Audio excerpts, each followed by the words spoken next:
Hey everyone, Joel at Codebreak on the Stay Hungry podcast, and today I've got a very, very special guest for you.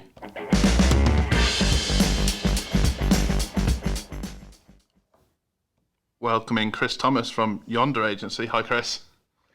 Hey y'all, how are you? Yeah, good. Yeah, I got some bad news for you, but kind of good news. So, All right. the good news is you're the 102nd Codebreak Stay Hungry podcast. Dude, that's amazing. The bad news is you were going to be number 100. I know. So I literally I was listening to your 100th episode, and I was like, oh, congratulations, by the way. Thank you. That means pretty much you spent 100 hours doing a podcast and talking. I don't think a lot of people realize that. It's like, there's a lot of hours that go into recording a podcast, doing all that kind of stuff. So it's, yeah, congrats. Bummer that I'm not your 100th, because who doesn't want to talk to a country kid on your 100th podcast? Yeah. You are our first American guest. So am I really your first American guest? You're our first American guest. Right. This is like genuine excitement, because great, now I'm speaking for all of America right now, it's all on you. And I love that. It's all on you. I love it. So I've been stalking you a little bit, but can you just tell us who you are for our listeners? Yeah, absolutely. So I'm Chris Thomas. I'm the founder of Yonder Agency. We're a boutique digital marketing agency. So we help clients from small businesses to Fortune 500 companies. And I'm a small town kid, was raised in the mountains of North Georgia. Okay. And I got rid of my accent. I had a very country accent as a kid. And so, yeah, I just really, I went into agency world for a little bit, and worked in the nonprofit world for about 10 years. And I was like, you know what, I'm going to go into corporate, and made that transition. And I was like, you know what, I'm tired of making these corporations large amounts of money, and I want to help the small business again. And so here I am. Yonder is literally coming up on its year birthday. Happy birthday! Month, actually, happy birthday! Thank you. Yeah. So we're good. We didn't close. It's probably the dumbest thing ever to start a agency during a pandemic, but why not? Yeah, I've been freelancing and running a small agency for the last 4 years, and really decided to say, hey, look, I'm gonna hire the right people that are smarter than me and really grow this thing. And we're doing the opposite that everybody else is doing, of scaling down and tearing back and all that. We're just exploding and saying, hey, look, let's hire the right people and bring on the right staff and help businesses grow online.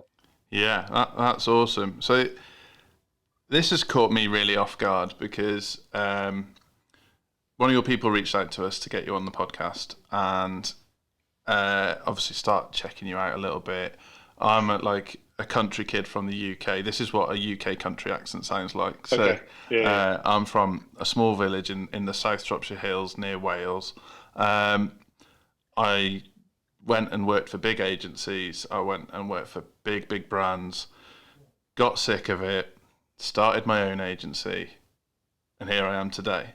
So that's great. The parallels are wild, and then I thought, I'll go check this guy out. Right, okay. So he's a big guy with a beard. He wears glasses. I usually wear glasses. He's merched up his agency. Our agency are all merch. He's all about values. He's all about ethics. He's all about using proven technologies to give small businesses the kind of benefits that big businesses have had for a few years. Like with the same person from opposite sides of the pond. It's really weird. And then I was like going, and he loves barbecue too, right? I'm in. So all right, did we just become best friends? Well, yeah. That's what's happening right now. I love that. That's great. Well, to be honest, I'm the first generation American on my dad's side. Okay. And so I'm half Scottish. Right. So I have a very, so we were planning a big trip to Scotland and London.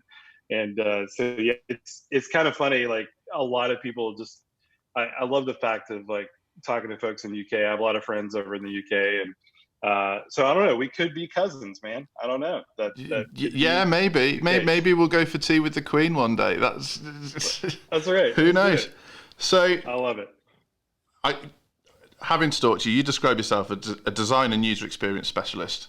Over 20 years experience in the industry, working for some major global brands. So, are you happy to say about some of the brands you've worked for? Yeah, absolutely. Yeah, so I've worked with Coke, Apple, back in the day. Worked with Nike, and so I'm kind of old school. Before the iPad and all that kind of stuff, I was building prototypes for large banks to do online banking, and then the e-commerce side. So really trying to help figure out how these major brands sold online, Mm-hmm. right? Which is so bizarre to think about right now. And you're just like, because everybody sells online, like anybody can sell online. And I'm probably forgetting some brands. I worked for one of my favorite clients back in the day, Weber Grills, which is a barbecue thing. Yeah, yeah. If Weber is listening, I will welcome any sponsorship. But anyway, Not if they don't sponsor so us first. yeah. So sponsor these guys, and then so yeah, man, just being able to be in the room with like incredible people, with these incredible companies. I mean, as designers, we look up to the Nikes of the world and everything else Mm-hmm. because of their design and because of their brand mark. And yeah, it's just super bizarre. I go from working with all these brands and to working for a barbecue joint right down the street. They're one of my favorite clients, and they make good food. So it's really kind of been the full gamut. But yeah, my background is designing experiences for apps and for websites for large corporations, and then turning around and selling that app to other corporations that just fill a need. And so basically, I'm doing the same thing in my own agency. I'm turning around and saying, "Hey, this is what you need, and let us build it," and then turning around and selling it, basically. Awesome. So, Awesome. So today we'll be talking about kind of marketing strategy for small to medium-sized businesses. love And it. one of the things that we encounter a lot as an agency over here, I don't know if it's the same in the States, is that essentially small to medium-sized businesses don't think they have access to the tools that the big boys have access to. Right. That's not Right. true. So, No, it's not. It's not true at all. Yep. Yeah. Every client that comes in the door, they say, "I can't afford this. I can't do it." And I just go, "Look, you can, and this is how we're going to do it for you." And really, realistically, people kind of go, "Wait a minute. So I can do automation. I can do these great looking websites." And I'm like, "Yeah, you can have a great looking website, but the problem is, does it convert? Right? mm-hmm. Does it tell the story that you want to portray?" So people buy your product or come in the door and everything else. And so that's really what I love about Yonder Yeah. is, people come in the door and we work with everybody. We don't really, everybody goes niche down. And of course we would love to niche down, but we have different companies and different walks of life that come in and I go, "Oh yeah, well there's a solution for this.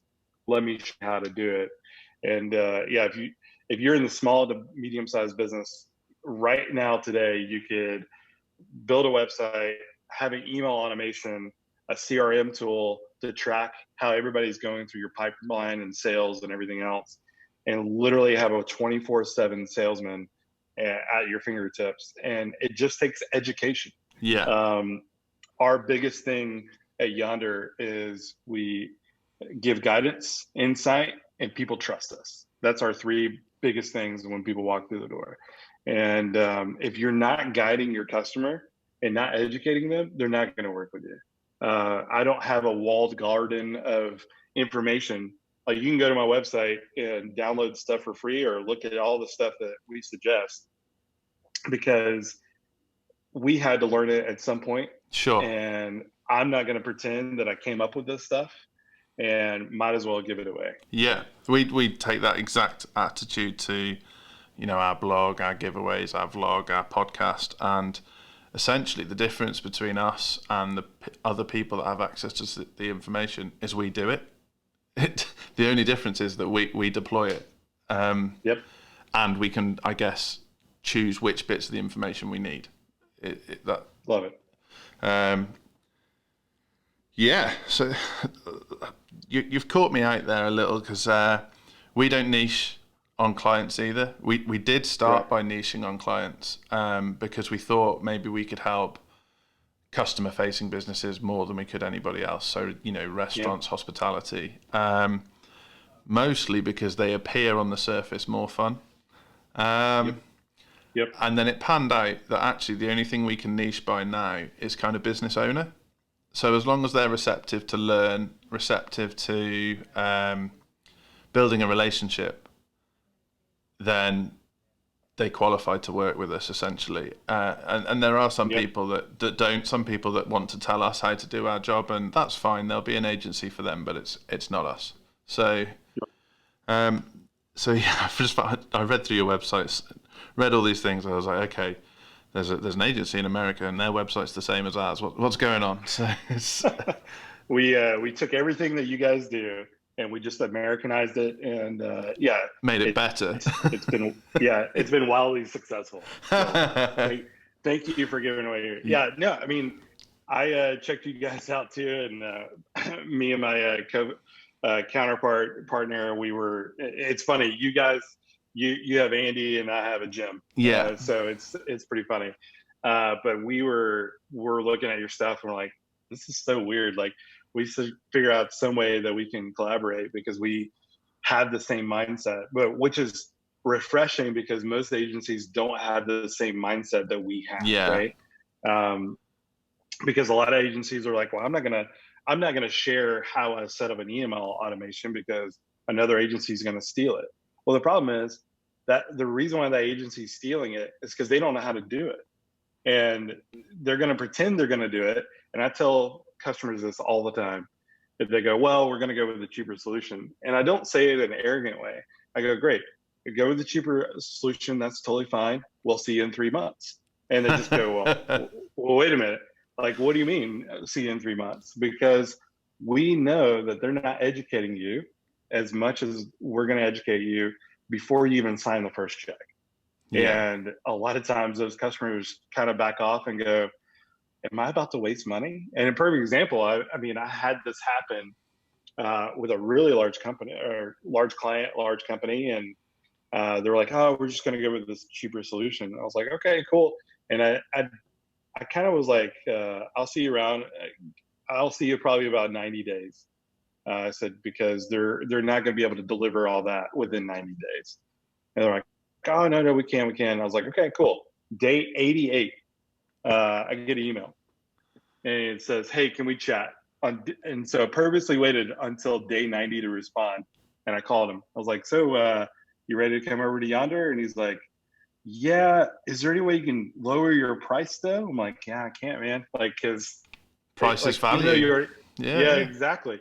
But the other thing is they spent all this money for the last 90 days and they lost their budget. And I was like, look, and so we ended up helping them. We fixed some stuff, but because I'm not going to be like that, because you never know when you help people that the return that's going to be later. But yeah, with the medium, the small businesses, it's really, you got to really research the agency you're going with. Yeah.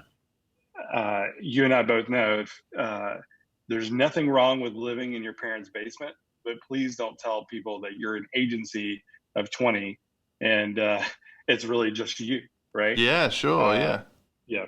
So cool. I won't get on my soapbox. Yeah. Well, no, but call yourself a consultant. Fine. I'm okay with absolutely. That. But don't portray to be something you're not. And I think one of the ways we approach that now, and certainly this year, has been really good for us because we've done the same as you. When everybody else batten down the hatches, we jack things up. Is we just give out so much free information. We put ourselves on the line all the time. So I put my opinion out there all the time, and people can throw stones at me. That's fine. But at least they know who I am. And the people that don't like it won't work with me, and I'm okay with that. And the people that do like it will really want to work with me, and they'll see that I've been way more transparent the whole journey than 9 out of 10 other agencies. So, I love it. Yeah, it's, I'm curious. Sorry, I know I'm your guest, but I'm curious. Like, what? So, as far as like, do your small businesses and medium-sized businesses have the same problems that ours have? Of like, how do we grow our email list? How do we grow our social media presence? All that kind of stuff. Is it kind of Huge, is basically the hugely, same thing? hugely, yeah. So Okay. I'll sit down with. Usually, we'll sit down with the directors of the business. That tends to be the case, and I'll say something like, "Well, what's your lead magnet?" And Yep. they won't know what a lead magnet is, Right. which is fine. So Yep. I'll say, okay, well, what's the reason for somebody starting a relationship with you? Yep. And they're like, well, we're good at what we do. Right. That isn't enough. Right. Everybody says they're good at what they do. Everybody thinks they're good at what they do. And then so what are you saying? I'm saying you need to show people that they need you, Yep. and that's pretty much the start of every relationship we've made as an agency. Love it. Yeah. Well, yeah, I love when I tell people, I go, "Hey, what's your lead generator? What's your lead magnet?" And they're like, they kind of give me that glazed over look, and I'm like, "Okay, it's basically a free offer of what you do to educate your customer." I was like, "You educate who you are, like you educate your customer, then you validate with them, right? Mm-hmm. You validate, you know what you're talking about, and then you sell to them. Like if they go in and since we both like barbecue and I'm talking to different barbecue folks, if you're selling a barbecue, rub recipes or whatever, right? And you go to your website and it just says, your life is about to get better. What does that mean? I don't know what that means. That headline tells me nothing. Mm-hmm. But if you have a headline as your barbecue's never going to taste the same ever again, I automatically know, oh, I'm intrigued. It's that intrigue, right? Yeah. And then like you have that lead magnet, right? That says, hey, three ways to have the best brisket on the block, right? Like I'm gonna sign up for that. If I'm a barbecue lover, sure, I want to beat out Bill down the street because he cooks his pork butt, and everybody raves about it. So when I explain that, people go, oh, so you want me to tell and I'm like, yeah. And it's amazing to see the growth from a barbecue restaurant to a spa to a large life insurance company Yeah. that if they give away stuff, it comes back. And because everybody wants this instant sale, and it doesn't happen. It's like literally like if I went on I'm happily married, but if I went on a date right now with a lady and I go, hey, you want to get married on the first date, she'd be like, what are you nuts? I mean, I can't even remember your last name. Like what, Yeah. Yeah. that kind of stuff. That's what customers are doing or companies doing to their customers. They're wanting them to get married on their first date. Yeah. You have to tell them about something. You have to be able to be like, hey, this is what I'm about and this is how I'm going to help you and all this kind of stuff. You gotta court them a little bit and just wait at least 3 to 4 different touches dating, that's probably not right, but anyway, just wait 3 or 4 times of interactions as far as like a customer to a client, and they'll buy. You just got to be patient Yeah. because they're buying everybody else. They're looking at everybody else. So. Exactly that. And so we're working with our team at the moment about prospect journey. So about some people don't know what their need is. Some people know what their need is but don't know how to solve it.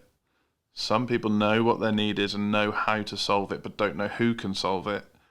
Right. And you need to recognize where that prospect is, because there'll be prospects ready to buy and there'll be prospects who are 12 months away from buying from you. And Yep.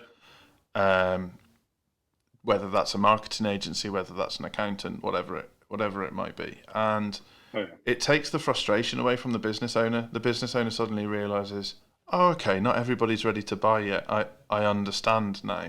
And it's really empowering when you reach that point with a client and they can see, okay, well, I can see where they are on the journey now. That's fine. I'm not going to be able to close the deal today, but I see the value. Oh yeah. Yeah. And to have the response of, it's not a no, it's not now. Yeah. Right. I have a client right now, and it's a very large, if we close the deal, it's a very large, thing. And literally the relationship started almost 4 months ago. But they're just making sure they're doing their due diligence and stuff like that. And, my team is like, when are they going to sign up? When are they going to do it? I was like, look, they're about to sign this big wicked check, right? And they just got to make sure that we're not going to all move to the beach and hang out and all that kind of stuff. And so, and actually execute on the things that we know we were going to do. But yeah, dude, I love this kind of stuff. I love seeing the light bulb go off in customers' eyes where they're just like, oh, I've been missing out this whole entire time. And the fun part is you and we're on the forefront of all of this. And 10 years from now, every agency is going to be doing what you and I do, but we're going to be so far ahead and getting that because, there's a difference, and you can probably attest to this. There's a difference between a website company that's going to build a website. Mm-hmm. A website company is going to build you a beautiful website, hands down. They're going to have the best designers. They're going to have the best developers. They'll put you on WordPress. They'll put you on Webflow, whatever. But the problem is they're going to produce that. You're going to turn it on, and then you're just going to expect clients to show up, right? Yeah. That is not what we do. What we do is there's a website company, and then there's a digital marketing company. We're going to build you a beautiful website, but we're going to put in the SEO, the lead content offer. We're going to put in organic social media posts. We're going to do email campaigns. We're going to do videos. We're going to do all these things because we know the strategy. The web company that just spits out websites every single day and they have a routine, that's not going to get you customers. Sure. You need to kind of look at it, go, okay, what is the strategy behind it? And we're only looking at like a $5,000 difference because that $5,000 difference is going to make you $10,000 to $15,000 to $25,000 later down the road. Mm-hmm. And I don't know about you guys. I didn't see this part, but we do video marketing. Sure. Right? And it's such a huge thing that people are missing with their marketing, because you can take a video. So like the podcast that we're doing right now. I know what you're going to say, but yeah, cool. I know, right? So it's like, I think they're like, wait a minute, I don't know what to blog about. I don't know what to do or how to post emails or whatever. So right now we're doing this podcast together. We're videoing it. We're doing the audio. So right now we have an email that we can send out of the video clips. We have social media posts that we can just send out video clips again. And then all of a sudden we go, hey, look, we talked about how to help businesses grow. Sign up to get our, lead generator or whatever. Yeah. And all of a sudden you have a sales funnel. Yeah, sure. And, do you want to start an agency right now, Joel? Let's just do it. Yeah, let's do it. In the middle of the Atlantic, there's got to be work there. So there's got to be work there, right? But so we call what you just described content repurposing. So, yep. And it's a fairly new concept in the UK. Okay. So we'll take a video and we'll turn it into 50 pieces of content. Easy. No trouble. Blows people's mind. Yeah. And the reality is, it makes our lives easier too. And I'm not afraid to say that. The original video's got to be good. But in terms of my team having to come up with blog content, having to come up with PR, having to come up with emails, having to come up with social media posts, it's all there. It's all done for them, as long as the initial idea is good. And we're in a position now as an agency when we approach a new client, we can say, well, we're comfortable that we could have 200, 300 pieces of evergreen content ready for you in 90 days. And nobody understands how we're doing it, but we've just systemized marketing. So Yeah, and keep that secret. There's a lot of agencies that are trying to figure out how are you pushing out this content in 90 days? Like, how are you getting it's and so I kind of keep that secret because it's kind of the most obvious of ones, right? Because if you think about it, movies have been doing it for a long time. Yeah. Movies, sports teams, restaurants to an extent. They've all been on it. The whole car companies, and then absolutely. Then you approach one of our, I'd say one of our most successful clients was a very, very dry accountancy company when we met them. Right. But they're three cool guys. They've got something different about them. They've got a bit of attitude, a bit of spark. And what pulled it over the line was they said we want to launch our own beer. And I love that. I was like, okay, I can work with this. This is cool. Yep. And so they did. They launched their own IPA, and it just blew up. The way we could repurpose that, the way either you didn't get it or you really, really got it. And if you really got it, you really wanted to work with them. And now, they've just opened a new office quite local to us. And it's like Google in there. It's unbelievable because they've just gone, and I'm so proud of them. And I just like that they've given, and I'm grateful they've given us the template to show what's possible. And I love it. Yeah, that's what we're working on right now is our like model client of like a before and after. Yeah. And it's oddly enough, we're working on right now that I think they are going to be our model client. It's a tequila company. Awesome. Obviously I can't say the name, but it's a tequila company and family owned, and man, they're just so ready to go national and worldwide. And but they're working with folks that got them to a certain point, and now they just got to get them to the next level. And I can't wait to get my hands on that. And then you got to love our jobs when we can drink tequila and beer, right? And I was like literally at a tequila tasting, and I was like, this is my job now. This is great. I love this. Do you want to know something freaky? Let's do it. Tuesday this week, I was with a client, rum tasting, because we're about to launch a rum brand worldwide. That's amazing. That's amazing. God, we're so parallel. This is so weird. So fun. So much fun. Okay, I've got an out there question for you. Okay. Are you aware that British people don't know what barbecue is?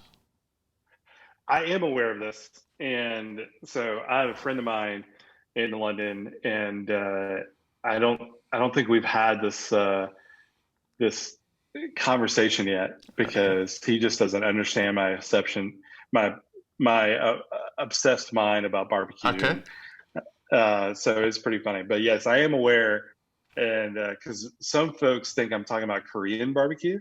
Okay. And then some, but yeah. So I've got a real issue with my friends. So they said they wanted to come for a barbecue at my place, and I said, well, okay, but I'm gonna have to get up at 3 a.m. And they're like, what? What are you talking about? And I'm like, yeah, and I need to make sure I can find my temperature probes. They were like, what the hell are you talking about? So over here in their mind, you put a steak on a grill, that's a barbecue. Yeah. And for me, because I'm a geek in UK terms for this, I order like a pork butt from a reputable online butcher. I have to wait for that to come. I have to marinate it, rub it, and go through the motions. And so if my friends want to come for a barbecue on a Sunday afternoon, I really do need to get up at 3 a.m. to oh yeah. And it blows people's minds. Yeah, I was about to ask, like, so the end result, what is that like for them? They're just like, do they want to do it? Do they kind of go, how do you get this to happen? They don't understand the concept of sitting outside in whatever weather, drinking beer at really weird times of day, watching meat. They don't get it. Yeah. So here, see, I would love that. I would love the reverse of that because here everybody thinks and so just for your listeners, so we call our barbecue people that know how to really barbecue a pit master, Yeah, right? yeah, Or yeah. a pit boss, right? Everybody thinks they're a pit boss, and like they know that I love barbecue. I do cook it. I do a pretty mean Boston butt, Mm-hmm. uh, and so but everybody's like, "Oh, you got to taste my barbecue. You know, you love it or whatever." And they're expecting me to give these like rave reviews because, uh, oddly enough, I'm going to be a keynote speaker for a barbecue conference next year. This is Amazing. bizarre. That's This amazing. is I need this to is know my where that is, and I at least need to be able to tune in. So, dude. It's going to be in Kentucky, and okay. some of the best places in the world. But so I just did a webinar for the same organization, and so anyway, I was telling the story of like people come to my house or I go to their house and like, oh man, you gotta have my barbecue, and like their wife's like building it up and she's like, oh yeah, he wants to be a pit master and all this. And I started sorry, I'm getting choked up just thinking about it. But anyway, they're like, can you eat it? And it's like dry, it's not good. And I'm just like, this is tough. It's like I'm like I'm like, oh yeah, this is good. It's great. Sorry. Hold on, me All good. Let's go to an advert. Hi everyone, Fergus at CodeBreak. If you haven't already subscribed to our podcast, what are you waiting for? Hit subscribe and be notified every time we release an episode. And remember, stay hungry. And we're back. I'm not very smooth at the ads, so it's all good, man. It's all good. Hopefully I don't choke to death. I'm gonna grab some water here in just a second. Cool. So yeah, barbecue. Nobody in the UK. It's not true. There are some very, very good barbecue teams in the UK, right? But it's still it's a niche product. So I'm going to see how long I can talk about barbecue for whilst you wait to get a drink. So Yeah, it's coming. My introduction to the barbecue world was a friend of mine from school started a barbecue team. So what you would call pitmasters, I guess. And we used to have a really, really big tournament over in the UK. And if you won that tournament, you got to go to the World Barbecue Championships in America. So wow, they won that tournament and ended up coming 5th in the burger category at the World Barbecue Championships, 7th in the rib category, and I don't know, let's say 12th in the chicken category or something. Yeah, that's amazing. So they were flying the flag for barbecue in this country maybe 7 or 8 years ago, but nobody knew that it was a big deal. And we were kind of like trying to push. Don't you realise coming 5th in the burger category at the World Barbecue Championships against American teams is serious. That's wild, and they still compete a little bit from time to time. One of their main competitors has actually gone on to set up a really, really successful restaurant, and it is starting to become a thing here. I wish we had that. Like that's amazing that you guys like. One, that is a huge accomplishment. Like, because Americans, we love our barbecue, we love our burgers, we love all that kind of stuff. Yeah. And that's awesome. I'm not surprised because like I have a friend that's here in the States, and he took me to like a proper English UK, like London restaurant here in Atlanta, Georgia. And it was just so good. Like they like, I don't know what I had, he's like, this is the most proper fish and chips like the States have. And but yeah, I can't wait to come visit because I'm gonna find a barbecue place, and I just need to probably start a barbecue podcast where I travel around, but especially right now with the pandemic, I can't really do it. But I got to figure out how I can get paid to go eat barbecue and then market at the same time. It'd be great. Man versus barbecue type scenario. Oh yeah. Hey, there is a Netflix series that you need to watch. It's Chef's Table barbecue edition. Just came out yesterday. Okay, I bet we haven't got that yet. We've got Chef's Table for sure, and I've seen Barbecue Pitmasters on Amazon Prime.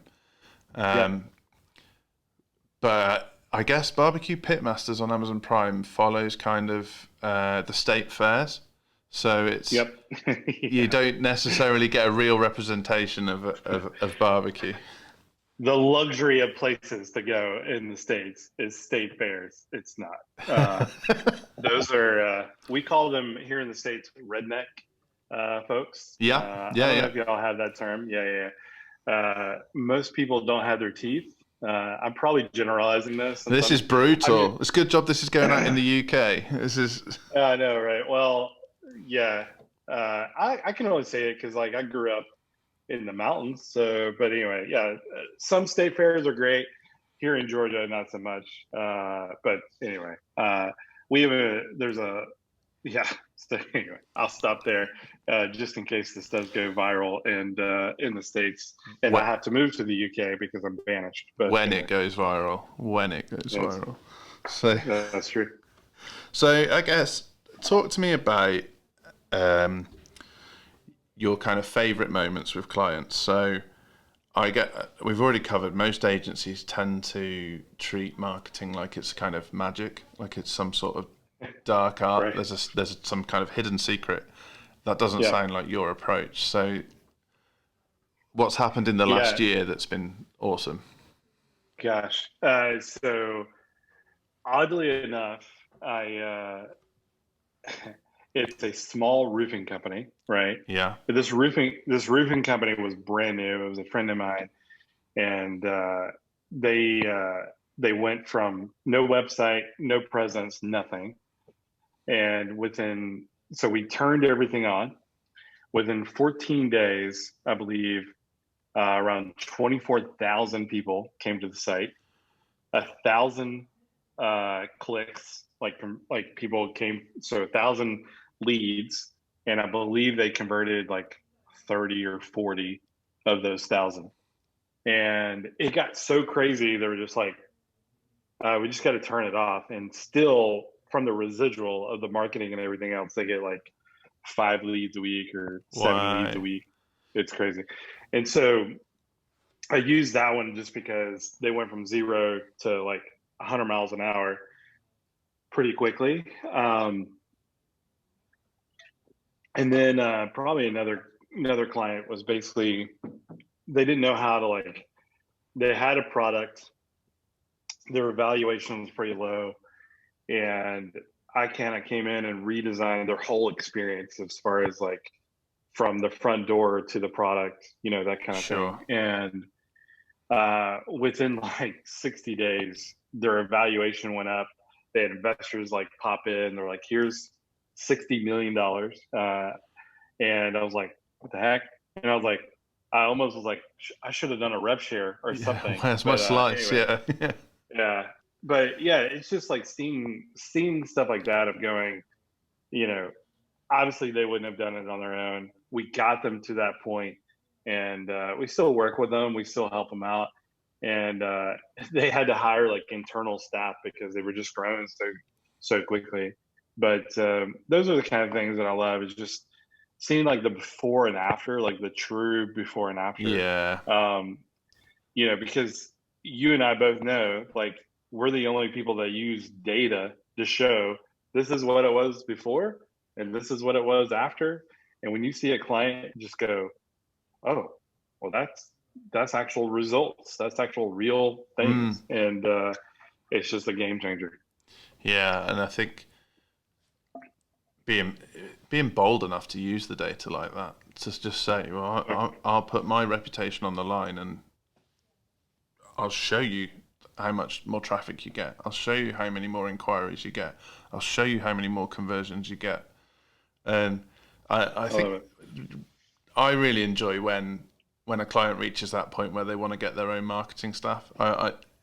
It's a bit masochistic, but I kind of right. But I'm like, this is awesome. And guess what? Now you can pay us to show them how to do it. So it's exactly. That's what I ended up doing, and it was great. I was like, well, Yeah, the numbers and data, they don't lie. And the good thing is for us is like A/B testing, looking at heat maps and stuff like that. I mean, there's so many tools and so many things out there that businesses could use today with their current stuff. And for sponsorship reasons, I probably shouldn't mention the actual apps, but yeah, it's just there's so many tools right now that could educate customers even before they come to see us, right? Oh, It's hugely, like, yeah. yeah, nobody's going below the fold, right, of my website. They're just staying right there. Well, why is that? You know, and yeah, it's just so much stuff. Like I could definitely geek out on that stuff. Oh, For sure. sure, yeah. I mean, one of the old kind of heat map things was, did you know that most people tend to navigate to the top right of your website before they go anywhere else? And you say that to someone, and it's like you've invented fire. Yeah. They're like, what do you mean? I'm like, well, if your most important piece of website real estate isn't in this area of your site, you're missing a trick. What? What do you mean? I just wanted to put a nice picture there. Oh, no, sorry, not today. So, it's amazing. So, one of your company values, continuously learning. Yeah. Oh, yeah. Talk me through it. Yeah. So we, for us, we never stop learning. Like we're working on a video platform. We're learning how to like use video as onboarding and everything else. We learn from other agencies every single day. I talk to agency owners just like you, and literally just say, "Hey, look, what are you struggling with?" And you know, how can we help each other? There's so many ways to. I don't know when you started, but like when I started 20 years ago or 15 years ago, and if I just had Udemy or YouTube or whatever, I mean, I got a guy in my office that just started with us, and he's in his early 20s, graduated from school or university, I should say. And basically, I'm like giving him the tools and giving him all the stuff that's already out there, right? Yeah. And he's like, "Oh, here's a website that I just created." I'm like, "Dude, you just started like a week ago. What the heck?" He's like, "Oh yeah, the stuff you sent me, man, it was super awesome." I'm like, "What the?"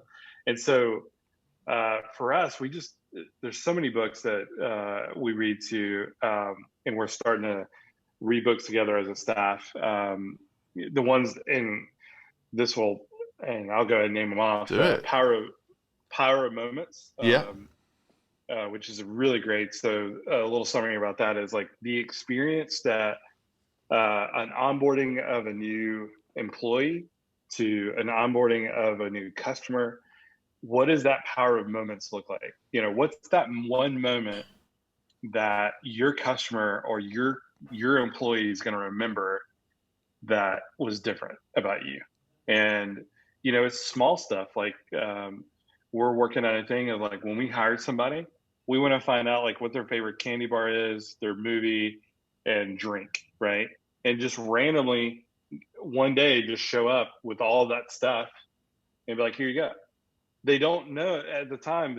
You just think they're getting to know you or whatever, but to actually execute on that, there's something about that moment.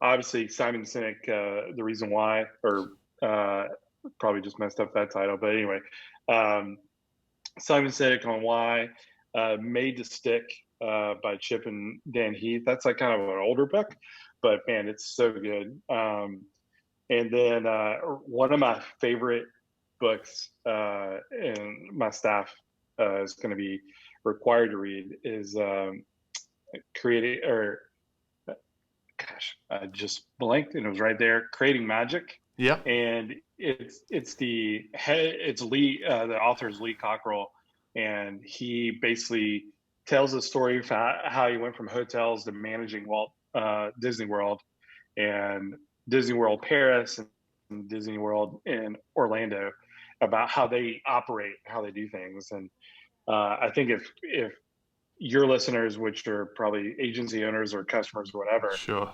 I would definitely read that book, because one, you can see the process all the way to Disney World that makes Disney. Yeah. So one of our favourite books is Be Our Guest by the Disney Institute.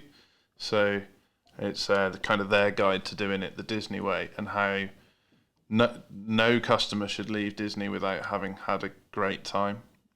And then another that the team are all reading right now is This Is Marketing by Seth Godin, which is just a great book about seeing marketing as relationship building, and that the fact that there's marketable opportunities, whether you're selling cardboard boxes or if you're selling ice cream, there's always something. And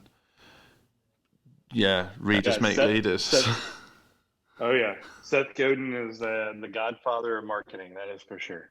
Yeah, but quite an unknown name in the UK. So, which is shocking considering how well he's good at marketing here in the States. Yeah, I'm surprised he hasn't leaked over into the UK. Yeah, I guess a big one over here that obviously makes a lot of noise. Gary V hits hard in the UK. Oh, Gary V. Yeah. There's a love-hate relationship that I have with Gary V, because I know that we talked before that I'm allowed to disagree or whatever. Yeah. But he's great over here. A lot of people talk about him. I think that coming up with 98 pieces of content a day or whatever he talks about, I'm just like, bro, I don't have time for that. Like, there's no way. But he is great. He is a very good marketer. He did the wine stuff, super amazing. He's got great products. Like, he's a marketing machine, but there's definitely a underlying love-hate relationship. Yeah, you can't go on a podcast and say that without giving away that you've got a team of 100 people underneath you to make that happen. Yeah. What we were talking about before, repurposing content, which is what Gary Vee's talking about in the extreme. To do it at the rate he does it, you literally need an agency dedicated to purely doing that. And there's very few agencies in the world that can actually do that. It's very jarring to see like 20-somethings, or really, I see 20-somethings trying to do what Gary Vee does, and it's definitely tough. Like, I don't know if you have this in the UK or not, but over here we have these folks, these like guys that's basically, they're like, oh, I'm a marketing genius, and look at my Ferrari and look at my big house and all this kind of stuff. And then you start to notice, like, we have Airbnb here in the States where there's always like a posting, right? There's a thing on the wall that's like, and then all of a sudden you're like, he's like, oh yeah, I'm just hanging out at my house. I'm hanging out in the library or whatever he's trying to fake. And he's like walking around, and all of a sudden you see this sign of like, dear guest, Yeah. And it's like, why have you got instructions on how to use the fridge on your fridge? Yeah. It's like, wait a minute, hold on. Like, or the Ferrari stuff or Lamborghinis. And so that's the one thing that I would tell everybody to be very careful of when you're listening to these influencers and stuff like that, because the influencers is just that. They're people that just influence people, but don't actually do anything at that point. And I'm probably going to get a lot of trouble for saying that. But at the same time, I have yet, like, there's kids right now and there's people in high school here in the States that I'm like, hey, what are you going to be when you grow up? And they're like, I'm going to be an influencer. And I'm like, what does that mean? Like, and so our marketing has gotten harder over the years because people say, oh, we need an influencer to market our brand. And I'm like, yeah, okay. Unless it's The Rock. I'm sure y'all have The Rock. Dwayne Johnson, right? Yeah, I'm aware. Yeah, okay. Yeah, right. He's got tequila too. Yeah, I know. Gosh, man. It's and George Clooney of all people. Oh, no. And Ryan Reynolds, but he's just sold his. It's a hot market. Yeah, I shouldn't mention competitors of my client, but whatever. Sorry. It's fine. We're gonna beat them anyway. Exactly. So. There's a lot of heads to topple. That's the. Everybody loves a drink. Come on, let's do it. But yeah, I think our marketing is becoming harder, just with the influencer mentality, and you just got to be careful. Like legitimate influencers are people like George Clooney, Ryan Reynolds, and The Rock, not some 30-something that's living in his parents' basement or renting Airbnbs, right? Cool. Research the influencer. Yeah. Yeah. So we do a little bit of work with micro influencers. But the results tend to come from the ones that have built their influence through a career.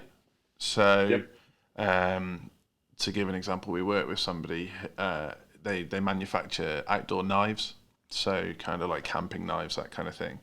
So we found somebody who has a career working in the outdoors. They genuinely take people out for wild camping. They do kind of like adventure weekends. And we were like, oh, do you want a nice set of knives, basically? Yeah. But you need to plug this company a few times. And that was far more effective than finding kind of like a career influencer, somebody who basically is kind of like a poster boy or girl for life. Exactly. Oh, yeah. Like if you can get like a Bear Grylls to promote your outdoor brand, that makes complete sense. I love the micro influencer because one, it's such a niche market that they can influence, right? And I'm on the same track. We're working with a company that's doing barbecue like knives, like butcher stuff, and so we're trying to work with a micro influencer that's like actual pit master and that kind of stuff. But I love it. Yeah, it's much more fun when the person's passionate about the thing they're about to promote. I guess that's the simple. That's how we all win, right? Yeah, if everybody involved is invested, either emotionally, financially, whatever, it's a way better situation than just kind of buying somebody off the shelf and hoping it pans out. So, okay, you've been so generous with your time, Chris. I've got one last question. If you were to start a business tomorrow, what would it be, and how would you market it in the first instance? That's two questions. Sorry. Man, well, I almost want to say I would run a barbecue restaurant, but I feel like we've kind of killed the barbecue stuff. I'm a big golfer. Yeah. I love golf. I think if I could start a business tomorrow, it'd probably be a golf brand. And I keep throwing around the idea of like, because I'm a big dude and there's a lot of big guys that play golf and there's not very like cool looking apparel for the husky. Sure. I like to call myself a husky Don Draper. Like that. Yeah. So yeah, if I could start it, I would do like a cool lifestyle golf brand, maybe sell some golf balls or something like that. But yeah, how I would do that is one, really kind of position ourselves as like almost grassroots, because there's a lot of golf brands out there that kind of really start large and then they just fizzle out. I think the reverse with golf, I think it's more like you make it kind of almost like a gentleman's club kind of thing of like, oh, he's got a whatchamacallit and or a hat or whatever. I really start to grow that way. I've seen that work really well on the golf side of things. There's a golf ball company that did that called Vice Golf Balls. Sure. And they started really small. And now they're just exploded. But they were very grassroots, very low key, and they just wanted it to feel like a gentleman's club or feel like it was a secret kind of thing of like, oh, this is the best golf ball to play with. So. Yeah, that's cool. And how do you get that into the marketplace day one? What? Yeah, gosh, you put me on the spot, man. So and we were talking about micro influencers. There's so many like pro golfers out there that have such a good social media presence of like, sure. I'll tell you a funny story here in a second, but about golf. But so basically, probably reach out to like 5 to 10 pro golfers that have a pretty good following and generate kind of a lead magnet off of that. Yeah. How to look great on a golf course and comfortable or whatever, something like that. I would definitely probably go through the social media sphere first, do a lot of video marketing and lifestyle shoots and stuff like that. And then, obviously I don't mention a website because like website right now is table stakes, right? You gotta have a website, but really the best way to do it is to just funnel people through the social media to get to your website. Yeah. But yeah, the funny product story that I have of golf, Nova Scotia in Canada, there's a place called Cabot Cliffs. Hopefully somebody's listening, because the Cabot Cliffs is one of my favorite golf courses on the planet. It's like number 7 in the world or whatever. And so I went and played, and the same week the Canadian Invitational was happening. Yeah. So anyway, I took a picture in front of like these flags that say Canadian International or whatever it was, and this big tournament. And I was like, well, I didn't win, but it was fun. And I posted it just joking. Well, this company in the UK reached out to me that does golf nets, and I won't say the name because it feels embarrassing at this point. And so they reached out. They said, hey, can you review our net? We'll send you one. We just want you to post about it and be kind of our, whatever. And I was like, sure. And I was like, and then all of a sudden, like 3 or 4 different golf brands like reached out because they thought I was a pro golfer. And so in my basement right now, I have a swing room it's just all free because they thought that I was going to market their stuff. And I'm like, I'm not a pro golfer. I'm just a golf lover. And so anyway, I thought when that happened, I was like, well, maybe I need to start posting more things, and more free stuff will just show up to my doorstep. That's awesome. So, I mean, you've created an incredible niche in this conversation. You're a husky, barbecue loving pro golfer. So I love it. There's very few of those, but it could be a lucrative market. I'm going to change my LinkedIn profile right now. Chris, you've been so generous with your time. I've really enjoyed this. Thank you for coming on the Stay Hungry podcast. Awesome. Thanks, man. Thanks for having me.